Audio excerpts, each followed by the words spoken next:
हाय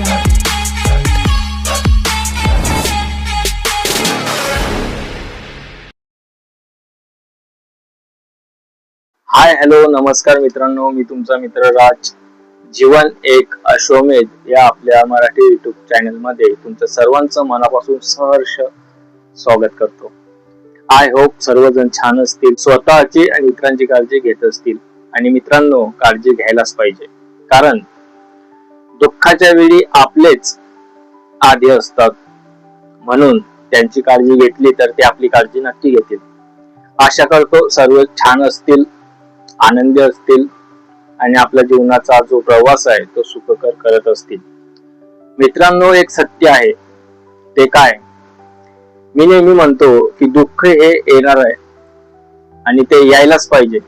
कारण दुःख ज्यावेळी आपल्या आयुष्यात डोकावतं, येतं, एंट्री करतं, जे काही असेल ते, त्यावेळी असं वाटतं तेव्हा खऱ्या आयुष्याला सुरुवात होत असते. कारण काही दुःख आपल्याला घडवायला येत असतात, आपली मानसिकता स्ट्रॉंग बनवायला येत असतात.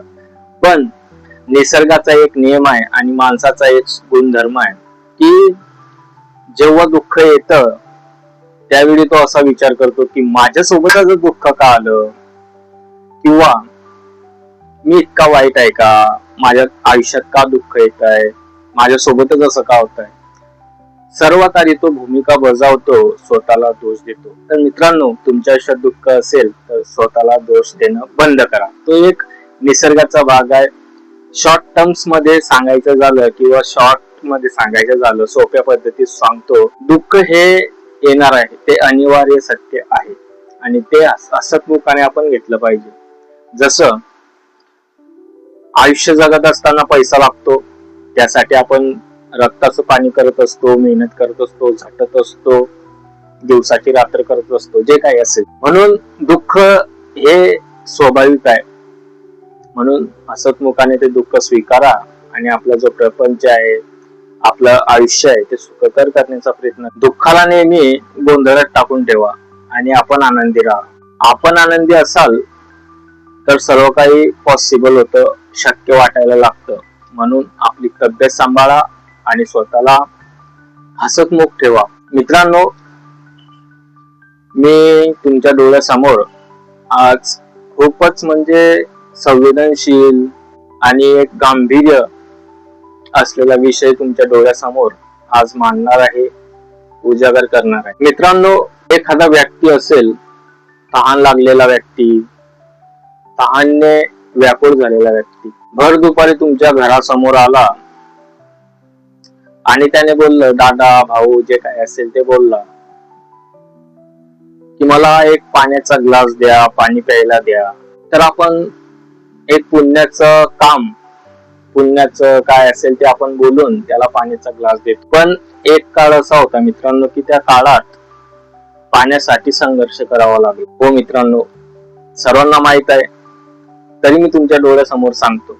कारण काही आठवणी, काही गोष्टी, काही इतिहास, आपल्याला त्या गोष्टीमधून काहीतरी शिकायला नक्की मिळत असतं की एक अशी विकृत मानसिकता, पाण्यासाठी संघर्ष करावा लागतो, यापेक्षा काहीच वाईट नाही. मित्रांनो, ही गोष्ट एका तळेची नाहीये, ही गोष्ट आहे माणुसकीची जी लढाई आहे. थोडं मागे पुढे झालं तर समजून घ्या, कारण आजचा विषय हा माणुसकीचा जो लढाई झाली, तत्वाशी असू द्या, वैचारिक असू द्या, माणुसकीची असू द्या. मित्रांनो, मी जेव्हा तुम्हाला एखादी गोष्ट सांगतो, तुमच्या डोळ्यासमोर उजागर करत असतो, तर तुम्ही ते गोष्ट ऐकत असताना किंवा तो इतिहास अनुभवायला पाहिजे म्हणून डोळे बंद करून ऐकत जावा. तुमच्या डोळ्यासमोर ते चित्र साक्षात उभं राहील.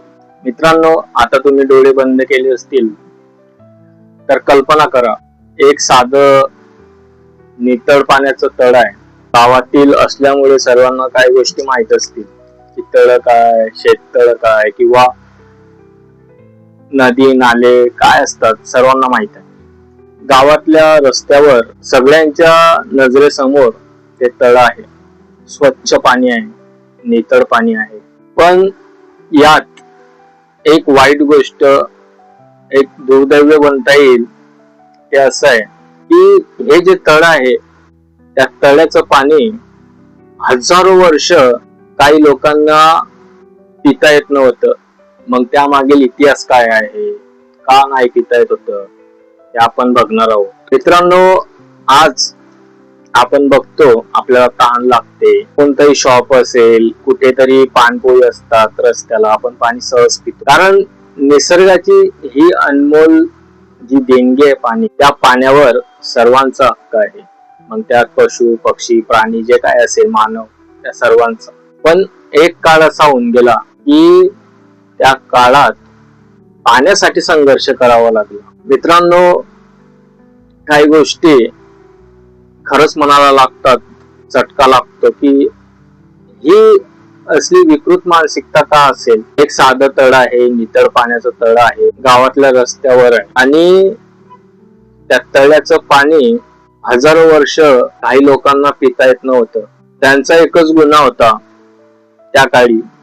कारण हा प्रश्न आहे मानसिकतेचा, विचारशैलीचा. तर काय गुन्हा होता, तर अस्पृश्य समाजात त्यांचा जन्म झाला होता. ही गोष्ट सुरू होते मित्रांनो, किंवा हा इतिहास अनुभवायला महाराष्ट्रातल्या रायगड जिल्ह्यातल्या महाड या गावामध्ये एक चवदार तळ आहे. त्या चवदार तळ्याचा इतिहास आज आपण बघणार आहोत. जी काही शतकानुशतकांची जी साखळी होती, ती साखळी कशी तुटली. कारण वैचारिक जो पगडा असतो मानसिकतेवर, तो आज सुद्धा बऱ्याच काही ठिकाणी बघायला मिळतो. आता जाता जात नाही त्या गोष्टीला जात असे म्हणतात. तर त्या काळी भारतात जाती व्यवस्था इतकी घट्ट रुजली होती की सार्वजनिक विहिरी असतील, तळे असतील, मंदिरे असतील, या सर्व ठिकाणी अस्पृश्य मानल्या गेलेल्या समाजाला प्रवेश नव्हता. त्यांनी जायचं नाही तिथं. महाड मधलं जे चवदार तळ आहे हे नगरपालिकेच्या मालकीचं होतं आणि सार्वजनिक पाणी वापरण्याचा हक्क कायद्याने सर्वांना दिला होता. आणि निसर्गाची जी संपत्ती आहे, अनमोल अशी संपत्ती आहे पाणी, पण प्रत्यक्षात मात्र अस्पृश्य समाजाचे लोक त्या तळ्याजवळ जाऊ शकत नव्हते. पाणी पिण्याचं तर लांब असू द्या, पण त्यांना एक गोष्टीची मुभा नव्हती की त्या तळ्याला किंवा त्या तळ्याजवळ जाऊन ते बघू शकतील. काहीच नव्हतं, किंवा ते पाणी शिवू शकत नव्हते. डॉक्टर बाबासाहेब आंबेडकर हे स्वतः महार समाजात जन्माला आले होते. लहानपणापासून त्यांनी हा भेदभाव अनुभवला होता. त्यांचा इतिहास सर्वांना माहित आहे. त्यांना वेगळं बसवलं जाणं किंवा पाण्यासाठी वनवन, फिराचे दरवाजे बंद करणे, शिक्षणासाठी परदेशात जाऊन अर्थशास्त्रात डॉक्टरेट मिळवून जेव्हा ते परत आले, तेव्हा ही जी परंपरा आहे की त्या तळ्याचं पाणी किंवा त्यांना शिव देत नव्हते, ही मूकपणे सहन झालेली अपमानाची जी परंपरा होती, आता ती मोडायची होती त्यांना. म्हणून 1924 साली बहिष्कृत हितकारणी सभा स्थापन केली. या सभेचं ब्रीदवाक्य आजच्या जे आयुष्य जगतोय आपण त्या आयुष्याला लागू होतं. ते असं आहे, शिका, संघटित व्हा आणि संघर्ष करा. पाणी, शिक्षण, सामाजिक हक्कांसाठी संघर्ष करा. आता आपण बघितलं दिल्ली येथे जे आंदोलन झालं, तरुणांनी जे आंदोलन केलं, शिक्षण मंत्री धर्मेंद्र प्रधान यांनी राजीनामा दिला, कारण त्यांनी शिक्षणासाठी संघर्ष केला. लाठीचार्ज काय केला पोलिसांनी, किती संघर्ष केला ते त्यांना माहित आहे. अक्षरशः ते व्हिडिओ व्हायरल झाले तेव्हा अक्षरशः प्रत्येकाच्या डोळ्यात पाणी आलं. पण शिक्षणाच्या जोरावर सर्व काही साध्य झालं. म्हणून शिक्षण खूप आयुष्यात महत्वाचं आहे. आणि एक ब्रीदवाक्य होतं बाबासाहेबांचं तेव्हा की शिका, संघटित व्हा आणि संघर्ष करा. मग तो शिक्षणासाठी असेल, पाण्यासाठी असेल किंवा सामाजिक हक्कासाठी असेल. जेव्हा 1924 साली बहिष्कृत हितकारणी सभा झाली, त्यावेळी त्यांनी हे ब्रीदवाक्य सर्व समाजाला देऊ केलं. मित्रांनो, 1926 साली महाड नगरपालिकेने हा ठराव मंजूर केला. सार्वजनिक तळी जे सार्वजनिक तळे होते ती सर्व जातींसाठी खुली असतील. कायद्याने जसं जो ठराव पास केला, मंजूर केला, हक्काने तो मिळाला. सर्व जातींसाठी ते तळ खुलं केलं.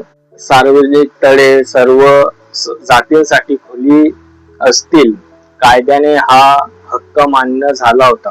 पण कायदा कागदावर होता आणि समाज मात्र रूढ्यांमध्ये अडकलेला होता. पालिकेचा ठराव किंवा त्यावर अंमलबजावणी आणायचं धाडस कोणी दाखवत नव्हतं. बघा, एक साधं आणि सोपं उदाहरण देतो. एखादी गोष्ट तुम्हाला दिली कायद्याने, पण ते तुमच्यापर्यंत पोहोचलीच नाही. त्यासाठी तुम्ही आवाज उठवत नाही किंवा त्या हक्कांसाठी तुम्ही तक्रार करत नाही.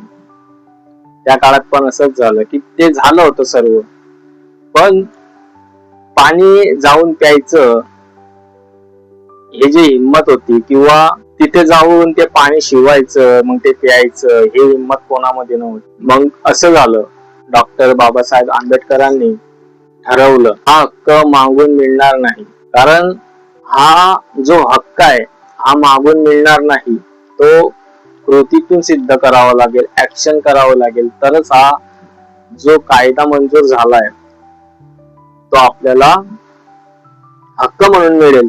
त्यांनी महाड येथे एक मोठी सभा आणि सत्याग्रह आयोजित करण्याचं जाहीर केलं. 19 आणि 20 मार्च 1927 ही जी तारीख आहे इतिहासात अजरामर झाली आणि ह्याच दिवशी महाडच्या चौदार तळ्याचा जो सत्याग्रह झाला तो ह्याच तारखेला झाला. ते तारीख आहे 20 मार्च 1927 ला. बातमी वाऱ्यासारखी पसरली. महाराष्ट्राच्या कानाकोपऱ्यातून, कोकणातून, खानदेशातून, मराठवाड्यातून हजारो लोक महाडकडे निघाले होते. काहींनी बैलगाड्या केल्या. तेव्हा फॅसिलिटी काही नव्हती, सर्वांना माहित आहे तो काळ कसा होता. सर्वांकडे बैलगाड्या होतील की नाही, होत्या की नाही होत्या त्यांनाच माहित. कारण खूप कठीण परिस्थिती होती त्या काळात. काही जण पायी चालत गेले, काही रेल्वेने गेले. अनेकांसाठी हा जो प्रवास होता, अनेकांसाठी हा प्रवास केवळ एका सभेला जाण्याचा नव्हता, तो होता शतकानुशतकांच्या अपमान विरुद्ध उभं राहण्याचा हा प्रवास होता. म्हणजे पाण्यासाठी संघर्ष तर करायचंच आहे. हजारो वर्षापासून अस्पृश्य समजल्या जाणाऱ्या हा जो अपमान होता, या बद्दल किंवा या अपमानाविरुद्ध उभं राहण्याचा हा प्रवास होता. मित्रांनो, 20 मार्च 1927 रोजी हा ऐतिहासिक क्षण सर्वांना माहित आहे. महाडमध्ये सुमारे 10,000 लोक जमा झाले. वेगवेगळ्या जातीचे, वेगवेगळ्या प्रांताचे लोक एकाच मांडवाखाली बसले होते. ती स्वतः एक क्रांतीच होती मित्रांनो. कारण अशा प्रकारे एकत्र बसणं म्हणजे आपण कल्पना नाही करू शकत असं हे होतं. डॉक्टर बाबासाहेब आंबेडकरांनी सांगितलं की हा जो लढा आहे हा फक्त पाण्यासाठी नाहीये, हा माणूस म्हणून जगण्याचा लढा आहे. माणूस म्हणून जगण्याचा जो हक्क आहे त्याचा हा लढा आहे. त्यांनी म्हटलं, आपण या तळ्याचं पाणी पिण्यासाठी जात नाही आहोत, कारण आपल्याला या पाण्याची तहान नाहीये. बाबासाहेबांना सांगून द्यायचं होतं किंवा पटवून द्यायचं होतं की आपण पण माणूस आहे, ही गोष्ट दाखवायची होती बाबासाहेबांना. आणि इतरांसारखे जे हक्क आहेत ते आपल्याला सुद्धा आहेत, ही गोष्ट दाखवून द्यायची होती बाबासाहेबांना. मग त्यांनी हे भाषणात सर्व सांगितलं आणि ओंजळमध्ये पाणी घेतलं आणि स्वतः ते प्यायले.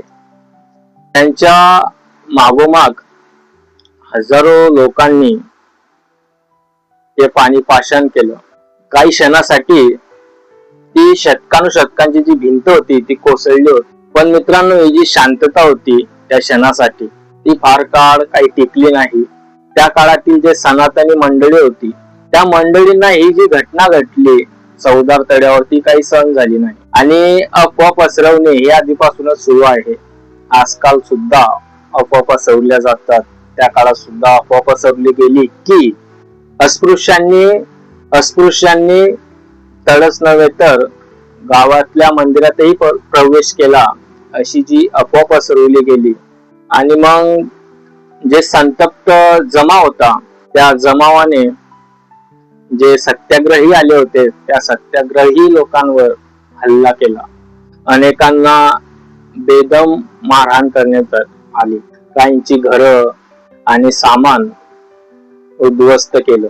तळ्याचं पाणी अशुद्ध झालं असा दावा सनातनी जे लोक होती त्यांनी केला. त्यानंतर 108 घागरी गोमूत्र, दही, दूध आणि शेण त्या तळ्यात टाकलं. आणि आता प्रश्नचिन्ह आपल्या डोक्यात किंवा आपल्या बौद्धिक पातळीवर एक प्रश्न उद्भवतो, असं का केलं? तर त्या मागील हेतू असा होता त्या सनातनी मंडळींचा त्या काळात की हे जे काही केलं, 108 घागरी गोमूत्र, दही, दूध आणि शेण तळ्यात टाकलं गेलं की हे जे पाणी अस्पृश्यांनी शिवलं, पिलं, अशुद्ध केलं, ते शुद्ध होईल, ही असली विकृत मानसिकता त्या काळात होती. ही घटना अस्पृश्यांच्या मनावर खोलवर जखम करून गेली. पण त्याचबरोबर त्यांचा निर्धार पक्का झाला. डॉक्टर बाबासाहेब आंबेडकरांनी आपले जे अनुयायी होते त्या ठिकाणी जमा झालेले, त्यांना सांगितलं की कुठलंही प्रतिहिंसा करू नका, ऍक्शनला रिॲक्शन करू नका. आणि त्यांनी आव्हान केलं, कारण अहिंसक मार्गाने लढा जिंकायचा होता बाबासाहेब आंबेडकरांना त्या काळात. तेच चित्र आपल्याला पुन्हा दिसलं जंतर मंतर ठिकाणी की पोलिसांनी लाठीचार्ज केला, पण अहिंसक मार्गाने जे आंदोलन झालं दिल्ली येथे आणि त्याचा परिणाम आपल्या डोळ्यासमोर आहे. त्या काळात सुद्धा बाबासाहेबांनी सांगितलं की प्रतिहिंसा करू नका. त्यांनी ठामपणे बजावलं आणि जे काही अनुयायी होते त्या ठिकाणी जमा एकत्र झालेले, त्यांनी ही गोष्ट बाबासाहेबांची ऐकली. मित्रांनो, कसं आहे, चौदार तळ्यावर जी घटना घडली, अफवा कोणी पसरवली की अस्पृश्यांनी म्हणजे तळ अशुद्ध केलं, मंदिरात प्रवेश केला, त्याच्यानंतर बेदम अशी हाणामारी त्या ठिकाणी झाली. ही घटना, हा जो प्रसंग घडला, त्यानंतर सनातनी लोकांनी कोर्टात धाव घेतली आणि त्यांनी दावा केला की 14 तळ ही खासगी मालमत्ता आहे, सार्वजनिक नाही. त्यामुळे अस्पृश्यांना तिथे प्रवेश करणं किंवा प्रवेशाचा हक्कच नाही. या खटल्यामुळे पुढचा नियोजित सत्याग्रह डॉक्टर बाबासाहेब आंबेडकरांनी तात्पुरता स्थगित केला. कारण कायदेशीर प्रक्रिया चालू असताना संघर्ष टाळून त्यांनी संयम या गोष्टीला म्हणजे संघर्ष टाळून त्यांनी संयम दाखवला. डिसेंबर 1927 मध्ये महाड येथे पुन्हा एक मोठी परिषद भरवण्यात आली. या दुसऱ्या टप्प्यात एक अत्यंत प्रतिकात्मक आणि धाडसी घटना घडली. 25 डिसेंबर 1927 रोजी डॉक्टर बाबासाहेब आंबेडकर आणि त्यांच्या सहकाऱ्यांनी जाहीरपणे मनुस्मृतीची एक प्रत जाळली. सर्वांना माहित आहे, पण सांगतो. मनुस्मृती हा ग्रंथ जाती व्यवस्था आणि अस्पृश्यतेचं समर्थन करणारा मानला जात असे. ही प्रत जाणणं म्हणजे केवळ एका पुस्तकाला आग लावणं नव्हतं, ते होतं शतकानुशतकांच्या विषमवादी विचारसरणीला नकार देण्याचं प्रतिकात्मक पाऊल. हा दिवस आजही मनुस्मृती दहन दिन म्हणून स्मरला जातो, आठवण केला जातो. मित्रांनो, चौदार तळ्याचा जो खटला आहे तो अनेक वर्ष चालला. अखेर 1937 साली उच्च न्यायालयाने निर्णय दिला की चौदार तळे ही सार्वजनिक मालमत्ता आहे आणि सर्व जातींना तिथे पाणी पिण्याचा हक्क आहे. कायद्याने अस्पृश्यांचा विजय झाला, पण डॉक्टर बाबासाहेब आंबेडकरांनी, पण डॉक्टर बाबासाहेब आंबेडकरांसाठी हा विजय केवळ एका तळ्यापुरती मर्यादित न होता, महाड सत्याग्रह हा त्यांच्या पुढच्या साऱ्या सामाजिक आणि राजकीय लढ्याचा पाया ठरला. त्यानंतर मंदिर प्रवेश आंदोलन, स्वातंत्र्य, मतदारसंघाची मागणी आणि अखेर भारतीय राज्यघटनेत समानतेचा हक्क कोरण, हे सारं याच निर्धारातून पुढे आलं. मित्रांनो, चवदार तळ या पलीकडचा अर्थ समजून घेतला पाहिजे. तो असा आहे, महाड चवदार तळ्याचा सत्याग्रह हा भारतीय इतिहासातला एक निर्णायक क्षण आहे. तो आपल्याला शिकवतो की हक्क केवळ कायद्याच्या पुस्तकात लिहून मिळत नाही, ते धैर्याने, संघटितपणे आणि शांततामय मार्गाने मिळवावा लागतो आणि कधी कधी कृतीतून सिद्ध करावे लागतं. त्या दिवशी चवदार तळ्यावर, त्या तळ्यामध्ये हात बुडवून पाणी पिणाऱ्या प्रत्येक व्यक्तीने फक्त तहान भागवली नव्हती, त्यांनी सिद्ध केलं होतं की समता ही मागून मिळणारी भीक नसून ठामपणे उभं राहून घ्यावा लागणारा हक्क आहे.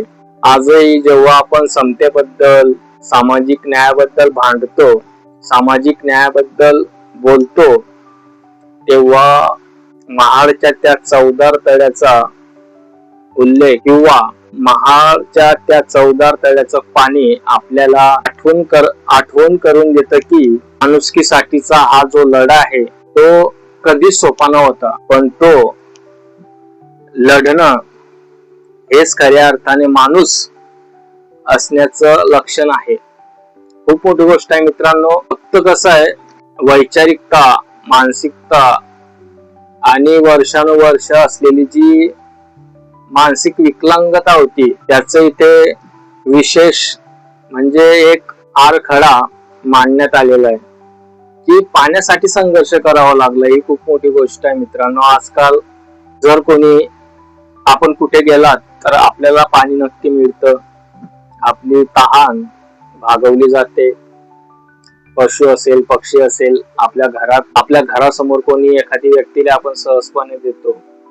पण भारतरत्न डॉक्टर बाबासाहेब आंबेडकरांनी त्या काळात पाण्यासाठी खूप हाल, अपेष्टा काय सहन केल्या असतील, किती मनस्ताप झाला असेल, ते आपण शब्दात मांडू शकत.